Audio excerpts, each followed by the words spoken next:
राष्ट्रपिता की पुण्यतिथि पर सीएम योगी ने बापू को किया नमन।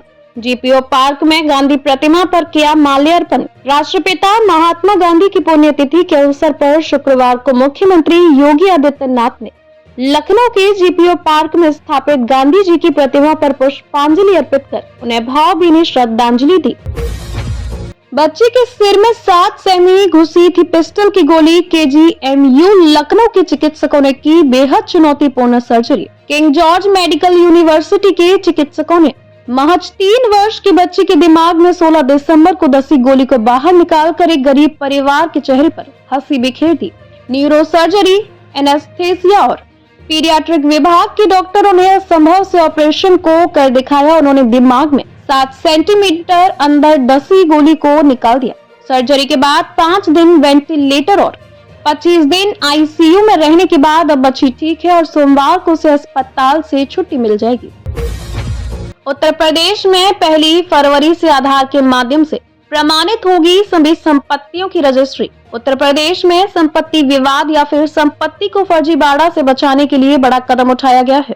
योगी आदित्यनाथ कैबिनेट ने संपत्ति की रजिस्ट्री के लिए गुरुवार को आधार आधारित ऑथेंटिकेशन सिस्टम लागू करने के प्रस्ताव को मंजूरी दे दी है। गोमती एक्सप्रेस की आरक्षित बोगियों में भारी भीड़ के चलते प्लेटफॉर्म पर ही खड़े रह गए कंफर्म टिकट वाले यात्री। छूटी ट्रेन, एसी और नॉन एसी आरक्षित बोगियों में अनाधिकृत यात्रियों के प्रवेश को रेलवे नहीं रोक पा रहा है। इसका खामियाजा प्रतिदिन ही यात्री भुगत रहे हैं। इस बार नई दिल्ली से आ रही गोमती एक्सप्रेस में कंफर्म टिकट होने के बाद भी यात्री नहीं चढ़ सके, उनकी ट्रेन छूट गई। यात्रियों ने इसकी शिकायत रेलवे से दर्ज कराई है। रेलवे ने मामले की जांच शुरू कर दी है। हज यात्री अब खुद कर सकेंगे फ्लाइट बुकिंग। बस 4 दिन का मौका, फॉलो करने होंगे ये स्टेप्स। चयनित हज यात्रियों को अब अपनी उड़ान स्वयं बुक करने की सुविधा दी गई है, जो 29 जनवरी से 3 फरवरी तक के लिए उपलब्ध रहेगी। उड़ान बुकिंग सीटों की उपलब्धता और विमान की क्षमता पर निर्भर रहेगी।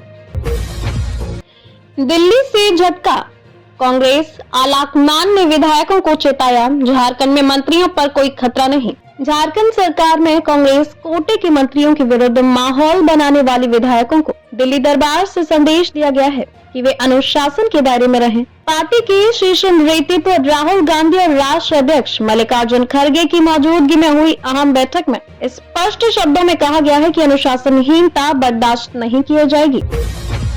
झारखंड में 64 इंस्पेक्टर को मिली थी डीएसपी प्रोन्नति। 7 माह बाद भी पोस्टिंग नहीं, 2 हो गए रिटायर, कल 4 और हो जाएंगे। 7 माह से पदस्थापना का इंतजार कर रहे 4 और इंस्पेक्टर शनिवार को सेवानिवृत्त हो जाएंगे।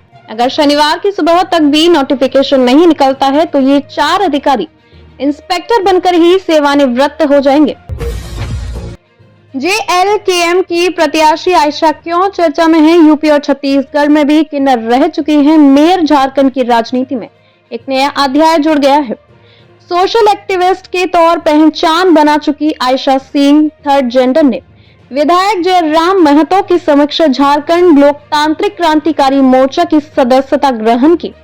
उनके पार्टी में शामिल होने से जेएलकेएम को न केवल नया चेहरा मिला है बल्कि सामाजिक समावेशन का मजबूत संदेश भी गया है।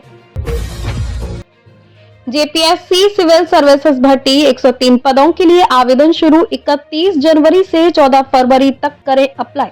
झारखंड लोक सेवा आयोग की संयुक्त असैनिक सेवा प्रतियोगिता परीक्षा 2025 के माध्यम से 9 सेवाओं में कुल 103 पदों पर नियुक्ति होगी। इनमें 28 उप समाहर्ता तथा 42 पुलिस उपाधीक्षक के पद सम्मिलित हैं। आयोग ने गुरुवार को सिविल सेवा परीक्षा की सूचना प्रकाशित कर दी। इसके तहत इस परीक्षा में सम्मिलित होने के लिए 31 जनवरी से 14 फरवरी शाम 5 बजे तक ऑनलाइन फॉर्म भरे जाएंगे। 16 फरवरी शाम 5 बजे तक परीक्षा शुल्क का भुगतान होगा। आयोग ने पहले ही इस परीक्षा के तहत होने वाली प्रारंभिक परीक्षा एवं मुख्य परीक्षा तथा साक्षात्कार की संभावित तिथि घोषित कर दी है। रेल यात्रियों के लिए अलर्ट।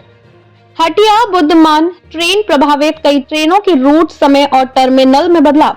रांची दक्षिण पूर्व रेलवे के विभिन्न मंडलों में चल रहे विकास कार्य और परिचालन कारणों से रेल सेवाएं प्रभावित हो रही हैं। इसके चलते रांची रेल मंडल और चक्रधरपुर मंडल से संचालित कई ट्रेनों के परिचालन, रूट समय और टर्मिनल स्टेशनों में अस्थायी बदलाव किए गए हैं।